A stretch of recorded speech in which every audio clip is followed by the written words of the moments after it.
Okay. So in today's tutorial, we are going to discuss the principles and rules that we follow when coming up with the electronic configuration. Okay.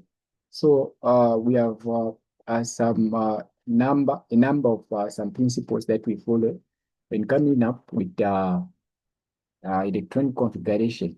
Okay. So the first one is what we call the Aufbau principle. Okay. So this one states that the orbital fill in order of increasing energy. Okay. So you start from the lowest energy level, you go to the highest. Okay. So that's the one which, in terms of the arrangement or the orbitals from the lowest energy level. So we are saying it's going to look like this. Okay. So we start with the lowest energy level, which is the 1s. Okay. So from the 1s, you go to the 2s, then you go to the 2p. Then from the 2p, you go to the 3s. Then you are going to the 3p. Then you go to the 3d. Okay. Then from the 3d, you go to the 4s. Then you go to the 4p. Then you go to the 4d. Then follow the 4f. Okay, in that order. So that is the increase in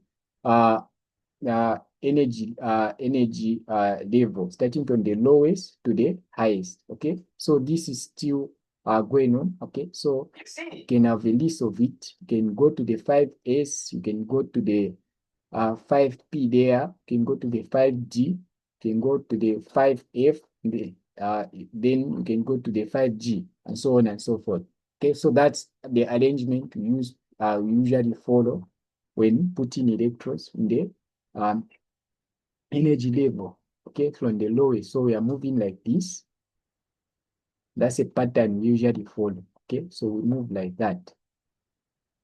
Okay, so that's how we move from the lowest energy level to the highest energy level. So when you fill in this, you go to this one, go to this one, this one, this one. Okay, so that's the Aufbau principle. So you start with the lowest energy level, then you enter the highest energy level.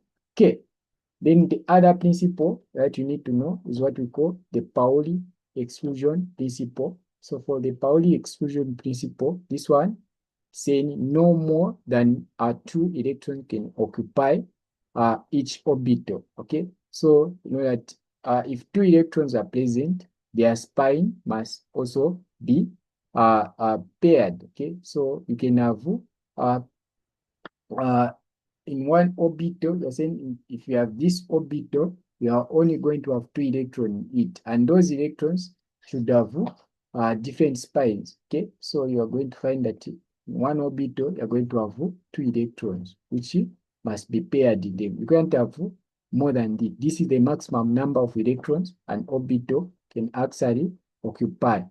Okay, and those electrons, they must have opposite spines. Okay, so we've talked about spines. You can have positive half or positive minus half there. So in those in this orbital, these electrons should have different spine. Okay, so you need to have one with a positive half and one with positive with negative half, and that's how we show them. We actually indicate one going up and then the other one going down like that. Okay, so that's what the Pauli exclusion principle states. So two electrons in one orbital.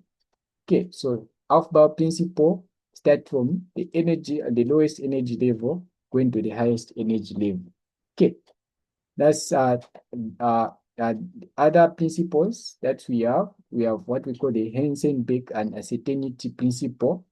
So this one states that those four quantum numbers we've listed about four quantum numbers. So this one states that it is impossible for you to have all those four quantum numbers. It's impossible for you to have the same quantum numbers. All the four quantum numbers are the same for an electron, okay, in an atom. Okay, so you can't have four quantum numbers. All the four quantum numbers, which are principal quantum number, the angular momentum quantum number, the magnetic quantum number and the spin quantum number. You can't have an electron in an atom having all those four principles which are the same. Okay, so you need to have different principles of an electron in an atom. That's the Heisenberg and uncertainty principle. Then you also have what we call the Hans rule. Okay, so the Hans rule states that for energy levels, so you have energy levels, you said we have subshells. When you are feeding your electrons in those subshells, okay, of course you start from the lowest energy level, but you need to put one electron once at a time. So for example, you have the p orbital, and let's say you've been given 5 electrons. You need to feed in this p subshell. Okay, so let's say we have the p subshell, it has 3 orbitals. Then you need to feed in 5 electrons in that p subshell. So you can't put 2 electrons at once. No. So what Hans rule states, you have to put 1 electron at a time. Okay, so you put 1 electron at a time. Then when you are done, you are remaining with 2, the remaining 2, then you can come back and feed in 1 at a time, like that. Okay, so that's what the Hans rule states. Okay, so you feed in an electron 1 at a time without pairing them. Okay, then when you are still having more electrons, that's when you come back and pair them. And you still stand that when pairing them, those electrons should have different span. Okay, so one should face up and the other one should face down. That's the Hans rule. Okay, so here we've been given an example. So we are being asked, using the arrow, show the orbital feeding of an atom with atomic number of 7. Okay, so we've been given the atomic number there, 7. So now we are being taught to show the Hans rule. In fact, let's show all the rules we've done when feeding these orbitals. Okay, so let's start with the first one. We have 7 electrons. So we have 7 electrons. The first rule, we've discussed the Aufbau principle. Okay, so the Aufbau principle is saying that you feed in the electron starting in the lowest energy level. So in this case, the lowest energy level is the 1s. Okay, so let me do this.